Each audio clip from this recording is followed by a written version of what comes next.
On May 5th, 1934, as time ran out, Bonnie Parker sat down and began to write her story with Clyde. What they had been through in the last 2 years, how they became what they were, how they knew what was going to happen to them, and what would happen 2 weeks later in Louisiana. The story of Bonnie and Clyde.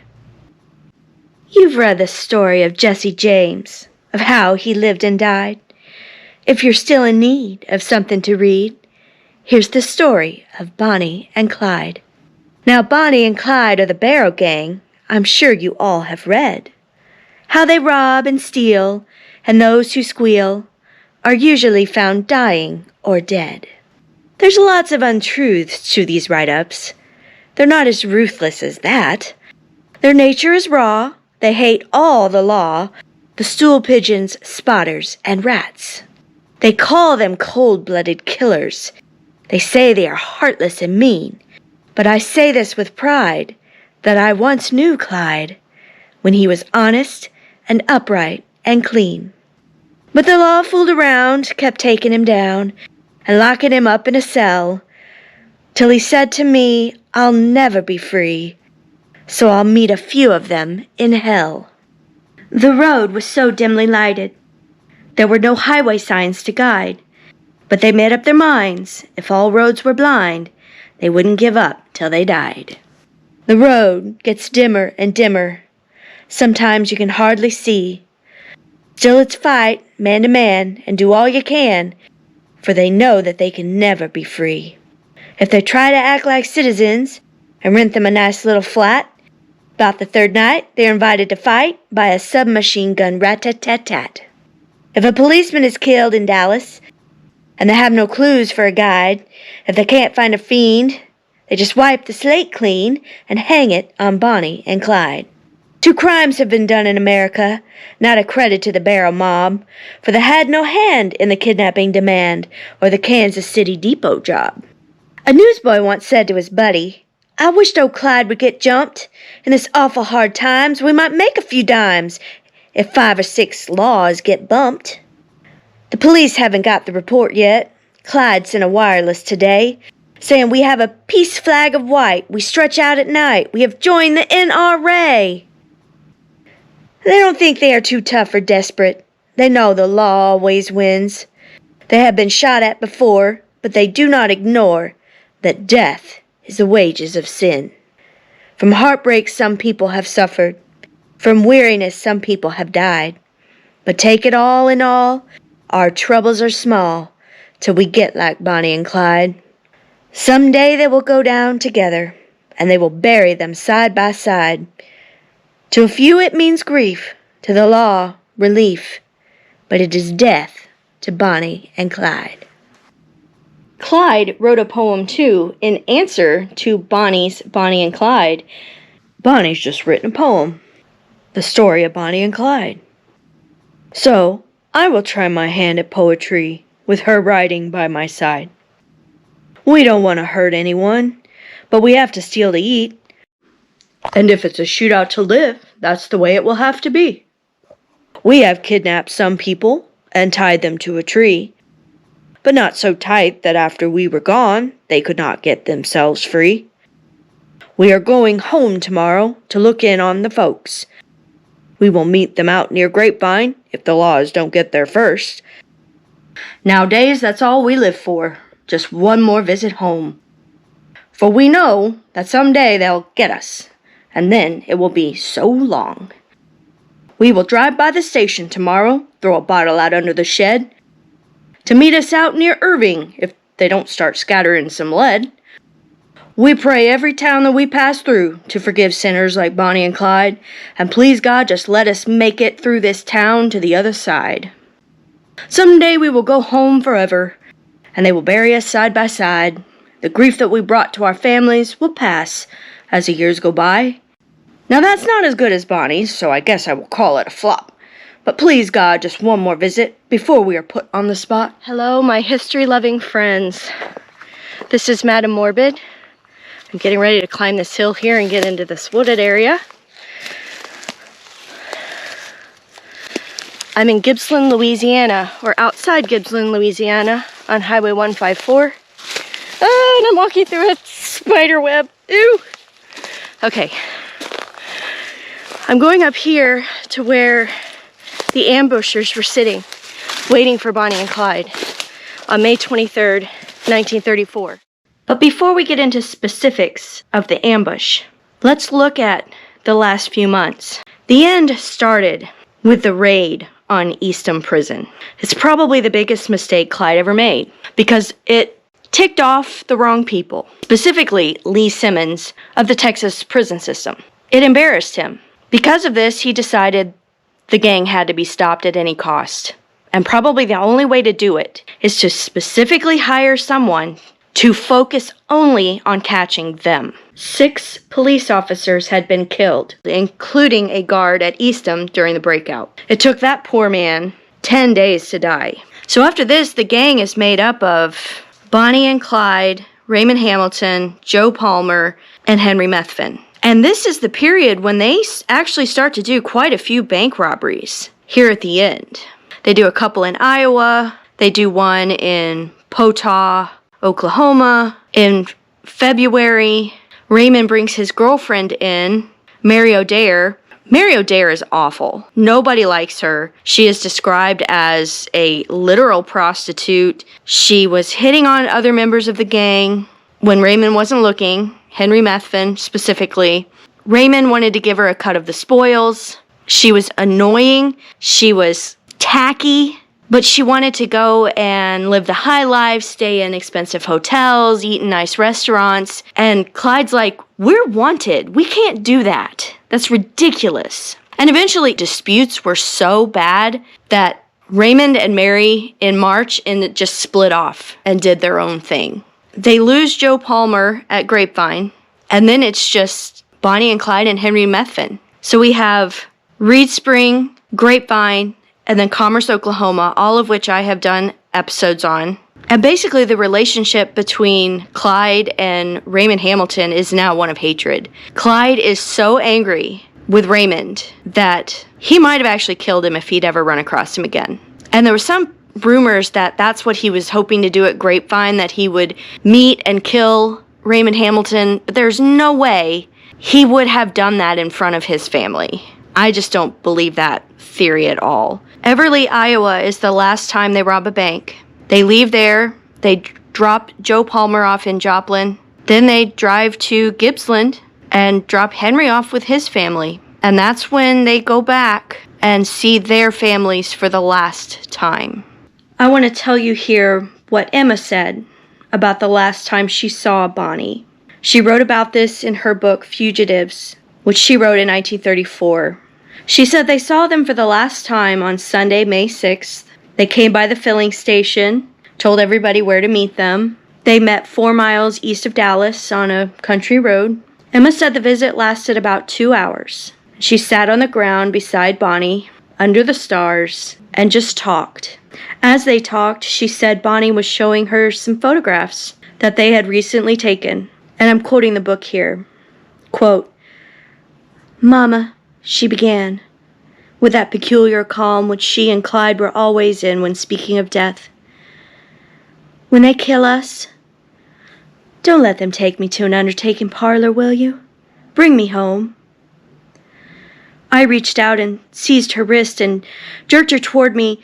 "Don't, Bonnie, for God's sake," I cried. I wanted to scream. There she sat, so young, so lovely, only 23, with the May moonlight sifting through her yellow hair and making shadows on her cheeks. There she sat and talked to me of death as calmly as if she were discussing going to the grocery store. Bonnie looked up at me and smiled.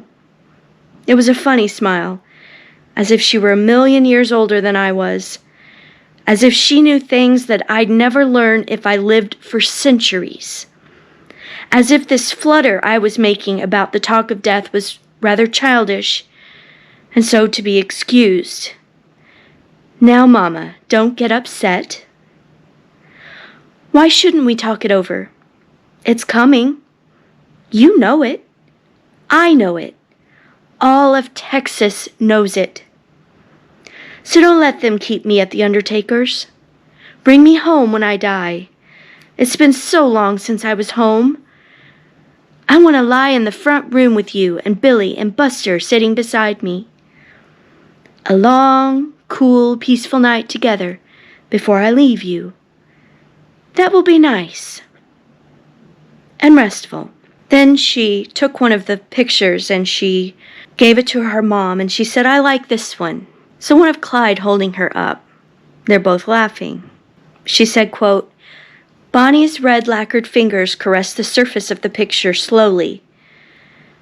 And another thing, Mama. When they kill us, don't ever say anything ugly about Clyde. Please promise me that too." This is when Bonnie hands over the poem, the story of Bonnie and Clyde. Then they said goodbye, the last time, and they drove away. 2 weeks later, they would be back home just like they promised. Only that time they wouldn't be alive. Clyde was tying up loose ends as well. He started in early April, trying to take care of things he wanted to take care of. One of those ends was Raymond Hamilton. He was enraged when Raymond Hamilton had a letter published in the paper. He said in the letter he hadn't been with them since Lancaster bank robbery. He declared he was not with Clyde, that he was not like Clyde. He says, "I'm a lone man and intend to stay that way." Clyde is said to have said when he read the letter, "The rat. He's just trying to cover his own butt. I'm going to kill him." And he tried to find him, but never did. On April 25th, they found out that Raymond had been arrested, and that's when Clyde sat down and wrote a letter of his own. He mailed it on April 27th to the jail, and I mean, it is just scathing. He called him a coward. He made fun of him for giving up without a fight. And he mentioned things that only the gang would know about. He mentions the Reed Springs shootout. He mentions Raymond suggesting they shoot Joe Palmer in the back. He takes shots at Mary O'Dare and how she wanted to live the high life, how she was nothing but a rat who would have flipped on all of them unless Bonnie had been watching her. He was just really angry.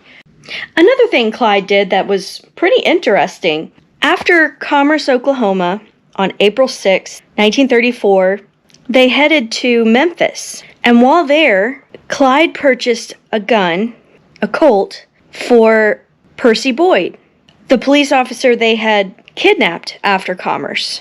Somehow during the kidnapping, Percy Boyd had lost his gun, and Clyde had this feeling that he needed to replace it for him. Bonnie bought a suit for Joe Palmer to give him whenever they reconnected, and they do reconnect with him before they go to Gibsland, Louisiana. I have an episode about Percy Boyd's kidnapping, if you're interested. Percy never got it. They found it in the death car, along with all the other weapons. Clyde is also said to have written a fan letter to Henry Ford for making the Ford V8. The letter was written April 10th, in Tulsa. The Barrow Gang was in that region at that time. It arrived at Henry Ford's office on April 13th. He sent a thank you reply, which Clyde never got because they had long left the area by the time it arrived. The text of the letter is as follows. Mr. Henry Ford, Detroit, Michigan. Dear Sir, while I still have got breath in my lungs, I will tell you what a dandy car you make.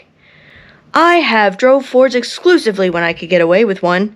For sustained speed and freedom from trouble, the Ford has got ever other car skinned, and even if my business hasn't been strictly legal, it don't hurt anything to tell you what a fine car you got in the V8. Yours truly, Clyde Champion Barrow. It's fun to believe Clyde wrote this letter, and it cannot be ruled out. What I can tell you is that's not his handwriting. But it's pretty close to being Bonnie's. And he did dictate letters to her often, including the one he sent to Raymond Hamilton. So I can't tell you he did write it, but I can't tell you he didn't either.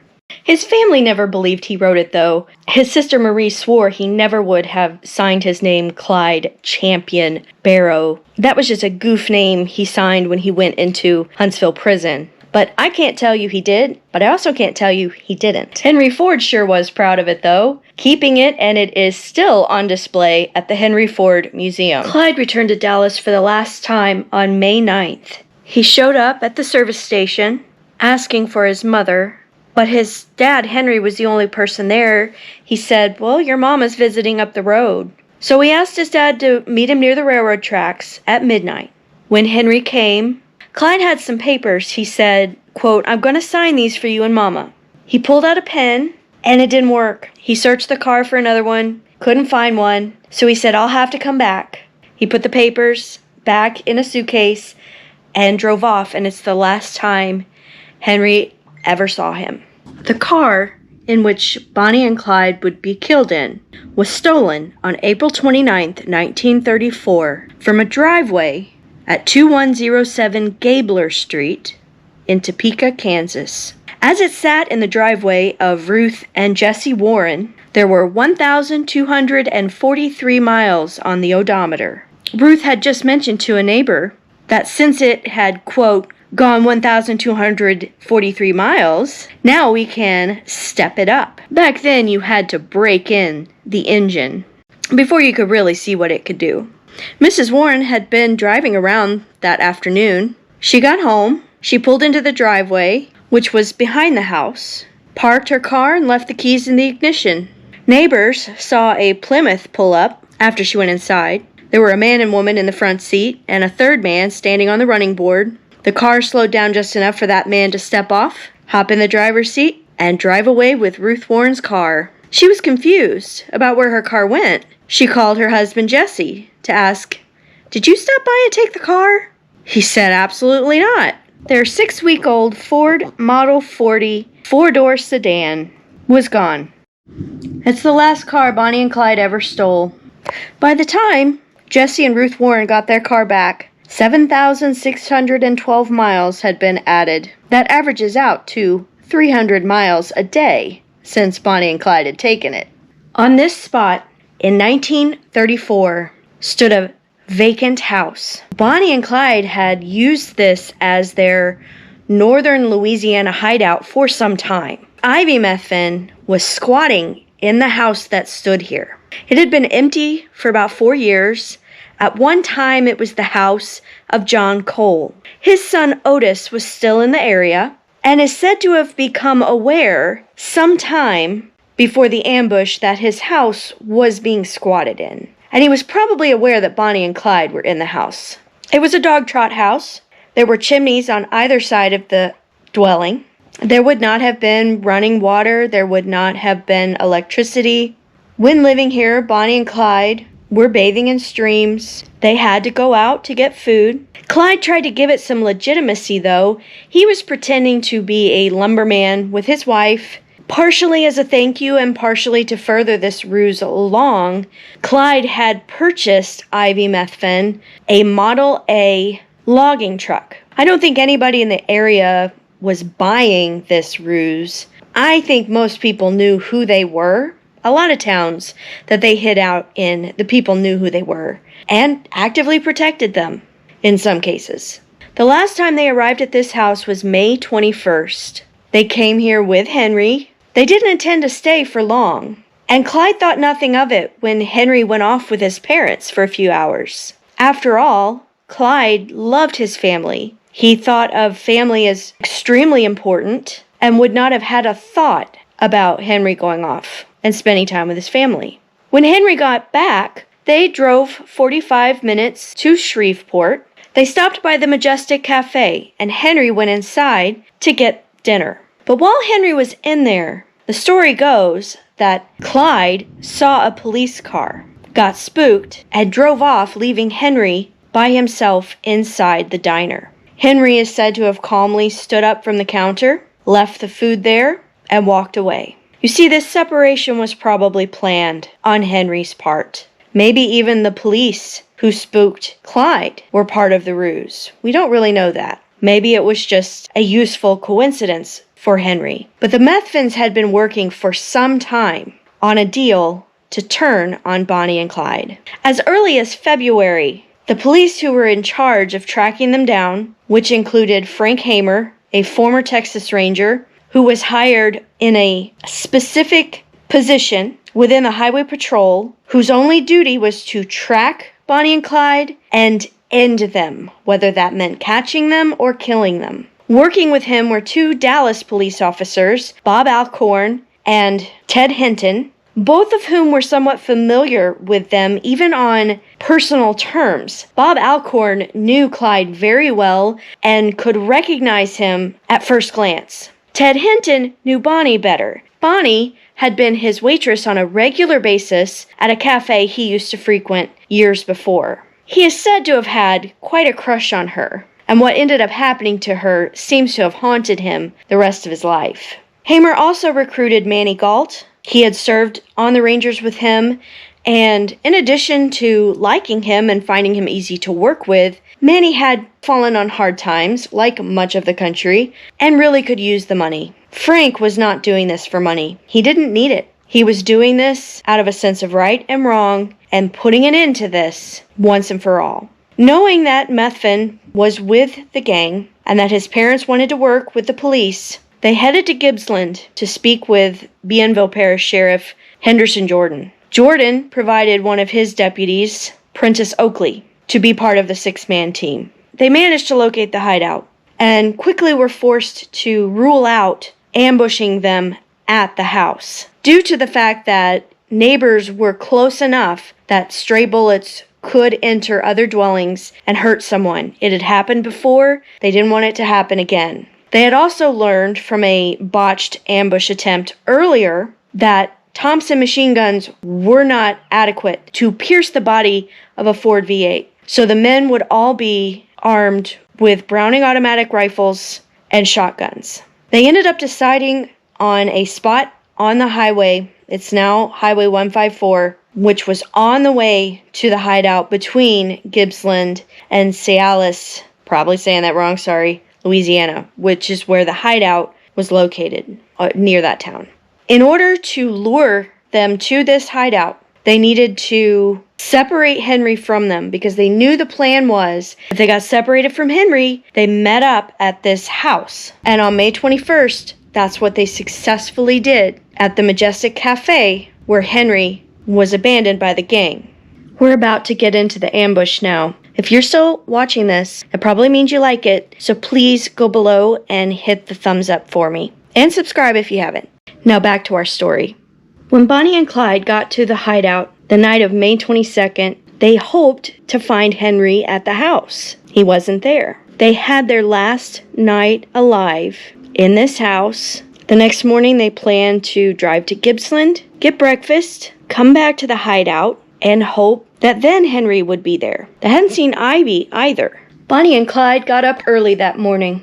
They got dressed. They both dressed very well, almost fancy. Clyde put on a blue shirt. He had on a jacket. He was wearing a fedora. Bonnie was wearing a red dress with a red tam, a hat, and matching red shoes. She put on an acorn brooch and a wristwatch, was wearing her wedding ring, and another ring given to her by Clyde. Her fingernails and toenails were perfectly painted with a coral shade. This according to one of her embalmers in Dallas. Bonnie had her final permanent around May 15th at a beauty shop located on the corner of Elm Street and Market in Winsboro, Texas. The beauty shop was owned by a Ms. Dickens. She said a Ford V8 pulled up in front. Bonnie got out, came in, said she wanted to have her hair done. Ms. Dickens was afraid to do it. She said Bonnie had a wound on her scalp on the right side of her head from a bullet. That probably was an injury from the botched Sowers Road ambush. And so Ms. Dickens said, I'm scared to do that for you. I'm afraid you won't like it. Bonnie said, don't worry about it. Just do it. And we'll see what happens. The whole time she was doing her hair, Clyde was outside, sitting in the car most of the time, having the car running, constantly looking up and down the street, making sure everything was safe. She said she got done. She showed it to her in the mirror. Bonnie was happy with what she had done. Bonnie paid her, got back in the car, and drove away. And that is the new permanent Bonnie had the day they were killed. Her hair was dyed a shade of red, but I don't know if Miss Dickens did that. Bonnie's natural color was a dirty blonde. After they were dressed and ready, I'm sure Bonnie did her makeup immaculately. They got in the car. Clyde took his shoes off to drive. He may have laid them next to him because he was going to have to put them back on to go inside the restaurant. But he never drove with shoes on because of his missing toes. He put on sunglasses, and they headed to Gibsland to go to the cafe. You are about to see footage of the exact route they took from the hideout to Gibsland. This is why they didn't go by the ambush site on the way to Gibsland. They took a back road. As we follow this drive, I'm going to tell you about what the ambushers were doing while they waited for them. At the ambush site, Hamer and the men were just waiting for them to happen by. They had set Ivy Methvin's Model A at the side of the road with one of the tires removed and jacked it up like it had a flat tire. Ivy was probably waiting with the ambushers in the same weeds that they were, and when they saw the car coming, they probably sent him out to stand by the truck. They didn't know when they were coming. They just knew they were at some point going to head toward that house, and they were waiting by that road all night long. Bob Alcorn was at the front of the group so that he could help identify them as the right people, but the main way they planned on knowing it was them is that Clyde would be the only person on earth willing to drive 70 miles per hour on this rutted, rough road. Locals would never have gone any faster than 30 or 40 miles an hour on this road. They parked their vehicle behind this wooded area I'm standing in. This road is much wider than it used to be. There's also, where they would have been standing is probably now the shoulder of the road. So actually where I stand up here is much farther back than they would have been. It's still got a pretty steep incline there, but it is further back than it would have been in 1934. The lawmen settled in for a long night. They stacked up some brush that they could crouch behind, and they just waited.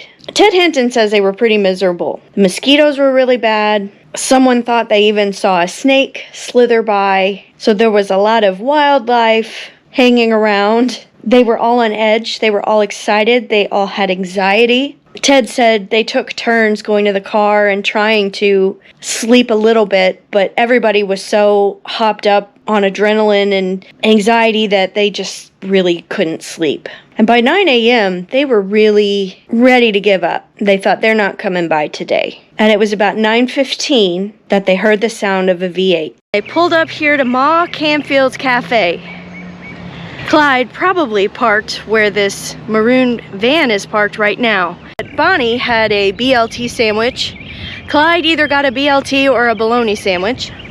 A fried bologna sandwich.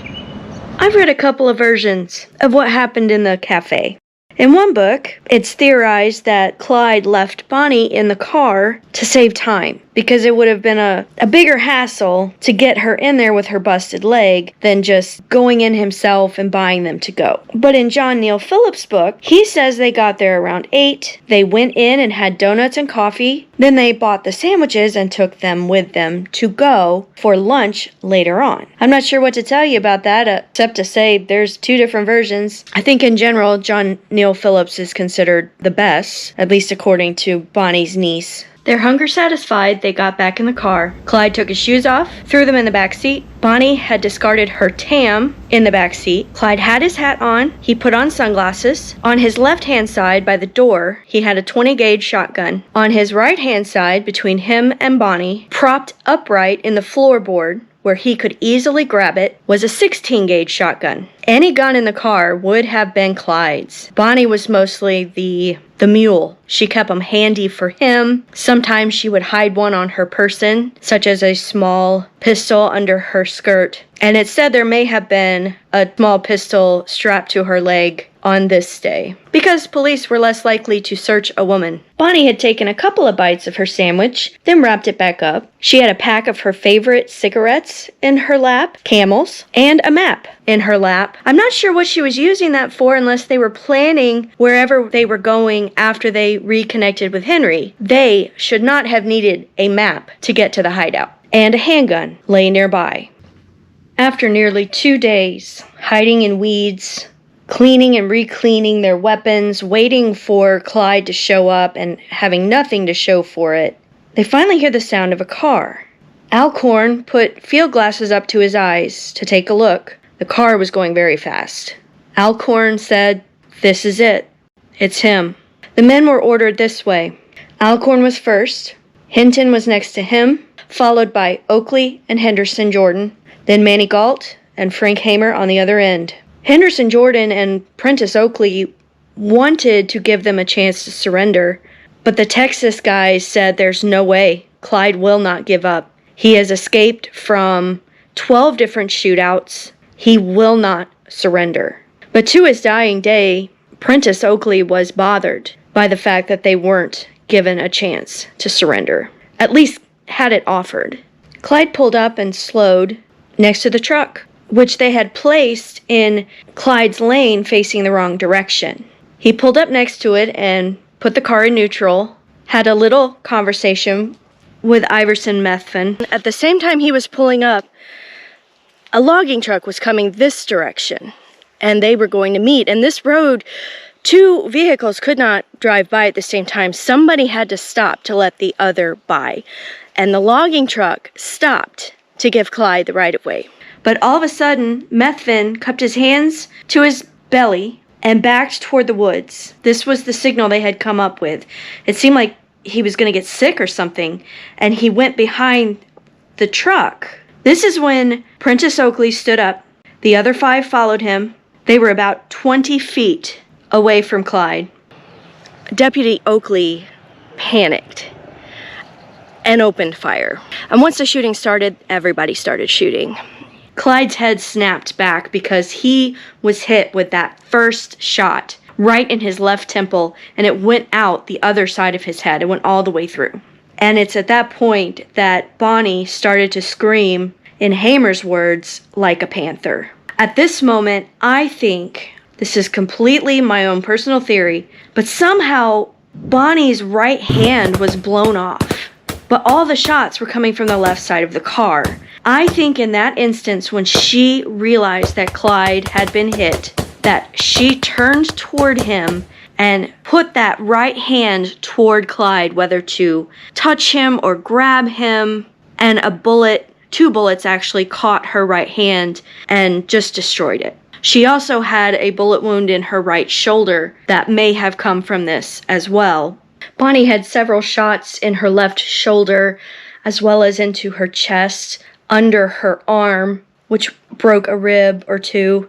This must have forced her toward the passenger side door, almost laying flat. And the reason I think this is because the shot she took to the mouth, at the left-hand corner of her mouth, exited out the top of her head, which has to mean she was practically laying down with her head toward the door, depending on the angle of the shot, of course. Because Clyde died instantly, his foot fell off of the pedals, and the car gradually began rolling forward. Hinton said the thought entered his head, "My God, he's going to get away again." They emptied their rifles into the car. When they ran out of that, they got out their shotguns, and for the most part then were shooting at the back of the car as it continued to roll forward. Because there aren't a huge number of shots in the actual back of the car, I think they mostly stayed along the left-hand side of the car, shooting through that back door at an angle toward Bonnie.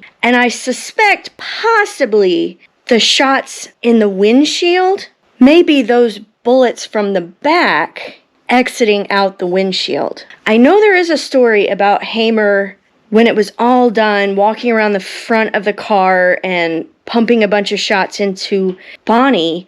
But if she had any wounds in the front, they are not in the coroner report. And Clyde did not have any wounds in the front at all. And I'm basing this on his shirt, which survives. It's just a theory without being able to actually look at it to see if they were entry or exit. There's really no way to know that. But I just want to point out this window in this picture of Clyde. You see all of the bullet holes in this window could very well line up with those in the windshield. It's just a thought. The car continued to roll for about 100 yards, gradually pulling to the left until it rolled into a ditch so close that they couldn't open the driver's side door. During the shooting, Bob Alcorn and Ted Hinton accidentally walked into the road in the line of fire from the other guys, and Alcorn started screaming for everybody to stop shooting. Nobody heard him, and it is a miracle that neither one of them got hit.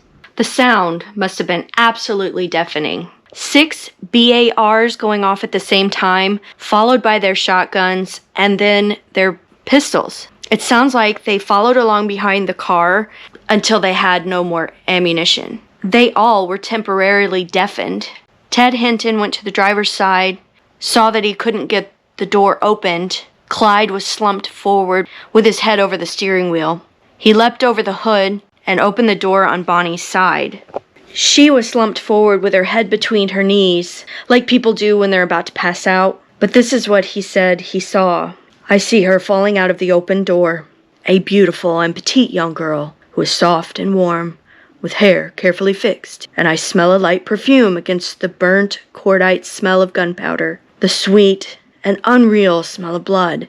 I stand her up, full standing, a tiny frail girl she seems now, and I cannot believe that I do not really feel her breathing. But I look into her face and I see that she is dead. I carefully put her down in the car seat once more. On the floor in front of Bonnie is a pistol that is streaked with the rose color of blood. Her right hand has been shot away, and her young face is ashen gray, except for the bright stain of blood from the awful blasts of shot and the reflection of pink from the flicker of sun on the red dress that is stained with blood and made a darker hue.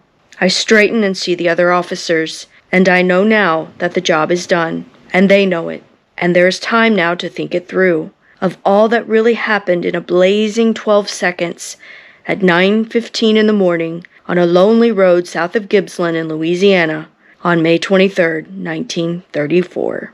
Clyde couldn't have used his shotgun if he'd wanted to. It had been hit by a bullet in its firing mechanism. This is the one on his left-hand side leaned up against the door. The barrel of the other one rested against his leg. I don't think he had time to touch either one. Ted Hinton had a movie camera, and he began filming.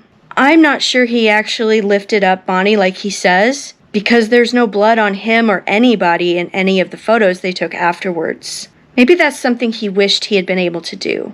I do think maybe he sat her upright for a moment, and then that's how she ended up leaning over onto Clyde in the video he takes. Clyde has also been leaned back from the steering wheel in that video footage and in the photographs taken afterwards. He takes views of the car, the road, the general vicinity around them. He catches footage of the guys going through the contents of the car. They inventoried what was in there. There were 3 Browning automatic rifles, 2 sawed-off shotguns, those were the ones in the front seat, a Colt 38 automatic pistol, a Colt 45 double-action revolver, 7 Colt 45 automatic pistols, 100 Browning automatic rifle clips, 3,000 rounds of ammunition for various other firearms. There were also magazines, road maps, blankets, stacks of clothes, all of Bonnie's makeup, Clyde's saxophone.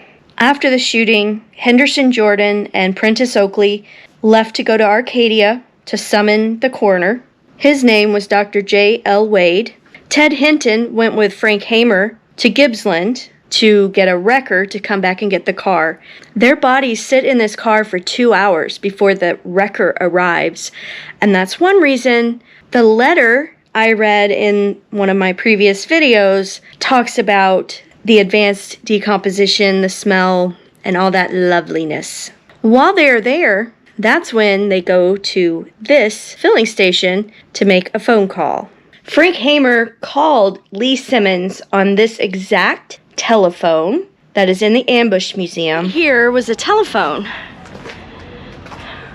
can see the marks here. And I just saw the telephone in the museum. And Frank Hamer came here and he went to this telephone. He called Lee Simmons. He said, "It's over. We got them. None of the police were injured. And we're going to take their bodies to Arcadia and we will be there soon." A local man named Mert Davis overhears this call. He goes and tells all of his friends, and they pile into 4 different cars and head to the site to do some gawking and souvenir hunting. When Davis got there, he said the passenger door was open, and there were a handful of people standing around.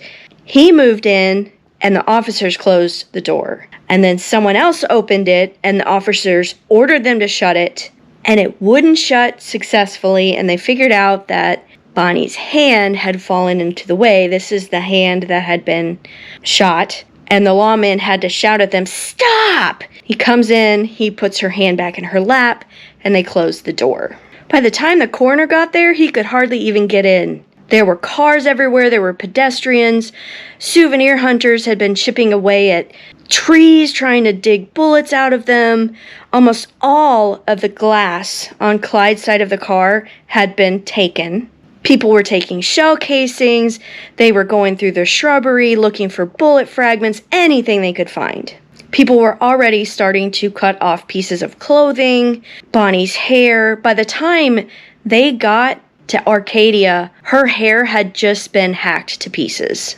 And they had to grab and restrain a man trying to cut off Clyde's trigger finger and his ears. The wrecker moved in, backed up the rig, hooked the car up. Police vehicles followed behind the wrecker, followed by 200 local cars and trucks. Sheriff Jordan had this fabulous idea. Let's have the wrecker, quote-unquote, break down in front of the elementary school so that all the little school children can learn what happens when you are naughty.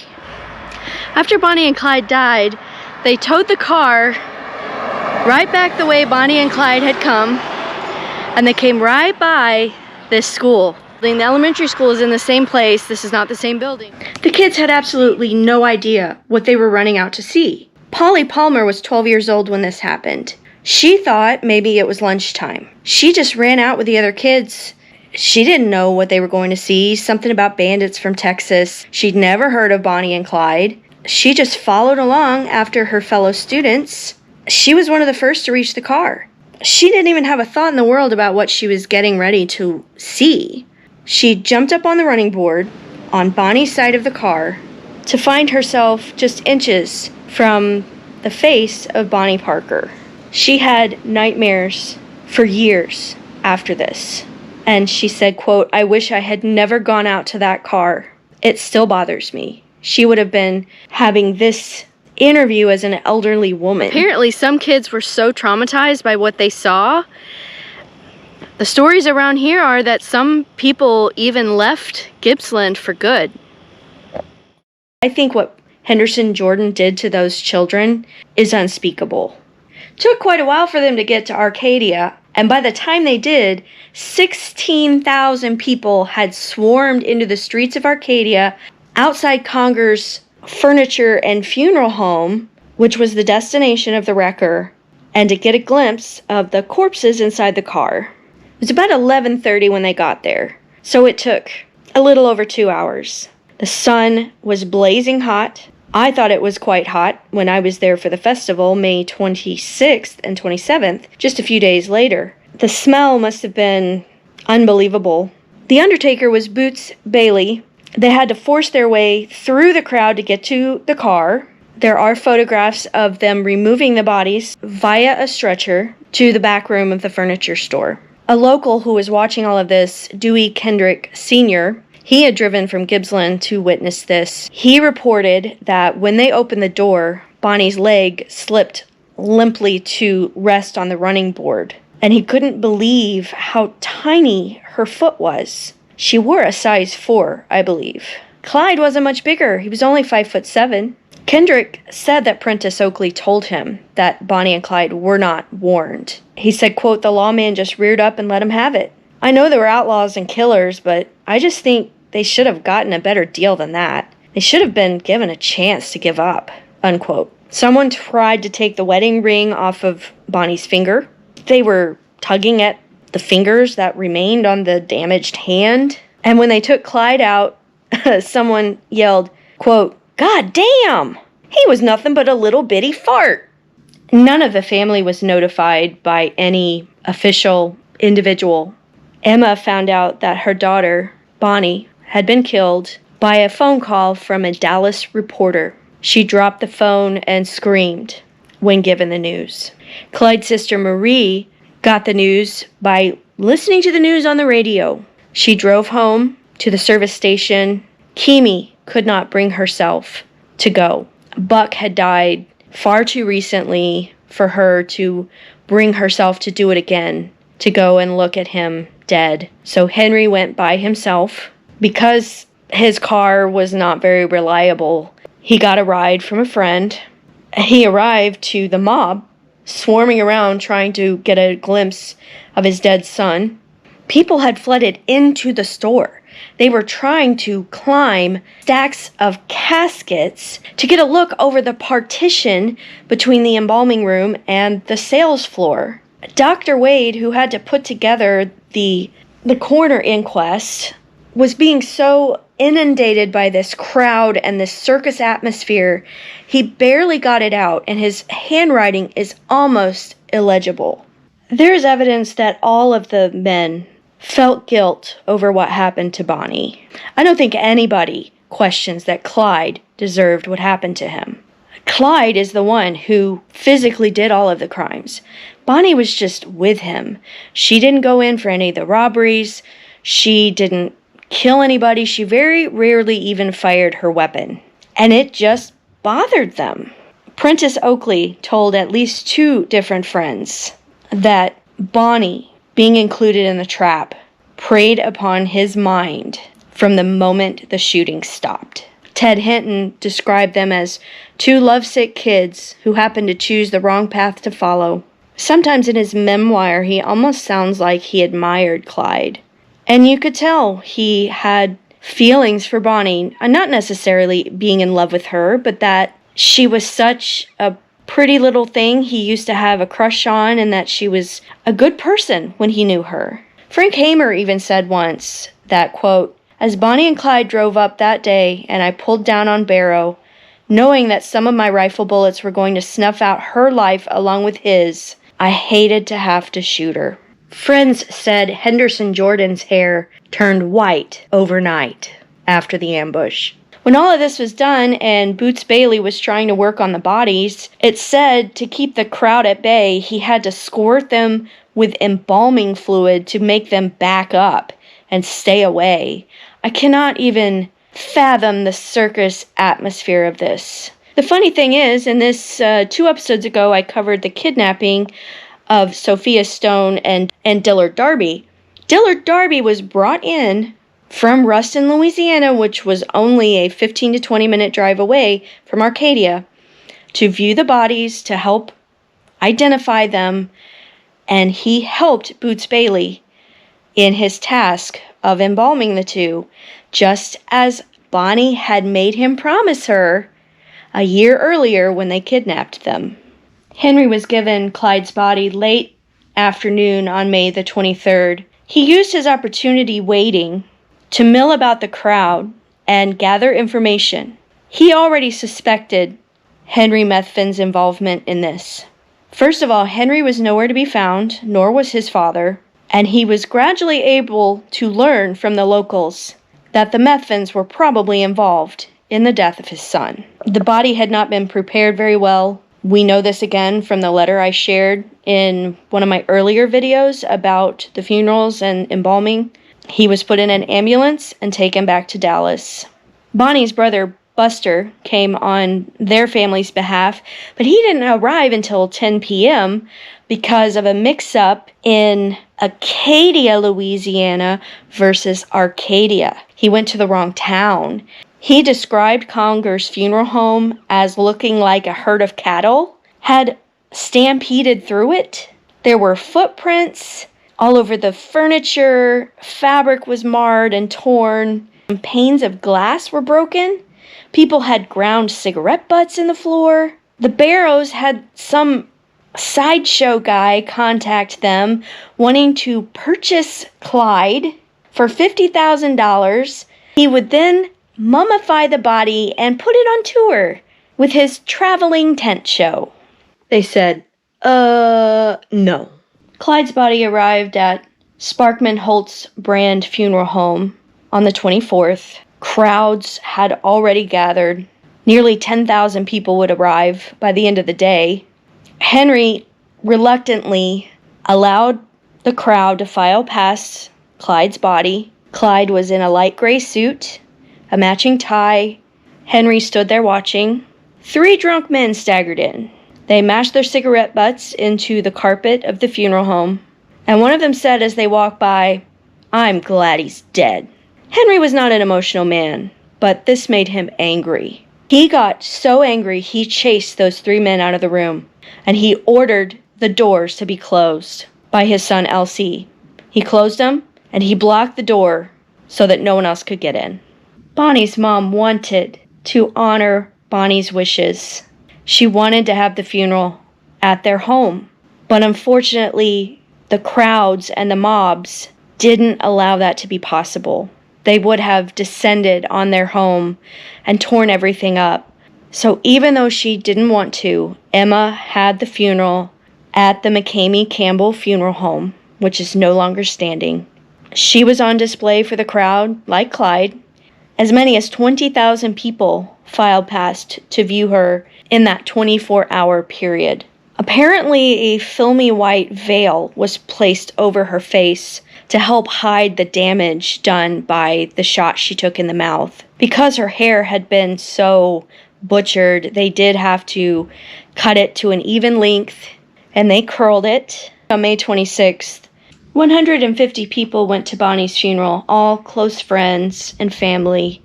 Texas Rangers, Tarrant County deputies, and other officers were there, partially because Bonnie's sister Billy was there from jail because she had been arrested and charged with the murders of the Grapevine police officers, which was complete bunk. She would be freed shortly thereafter, but she had to have permission to go to her sister's funeral. Emma came with Buster and her daughter-in-law Edith, Raylene's parents. Edith would have been pregnant with Raylene at the funeral. She was born in October. There were 6 pallbearers. Elsie Barrow was one of them. Billy, her sister, stumbled several times as she followed the casket. She actually had to lean on 2 friends.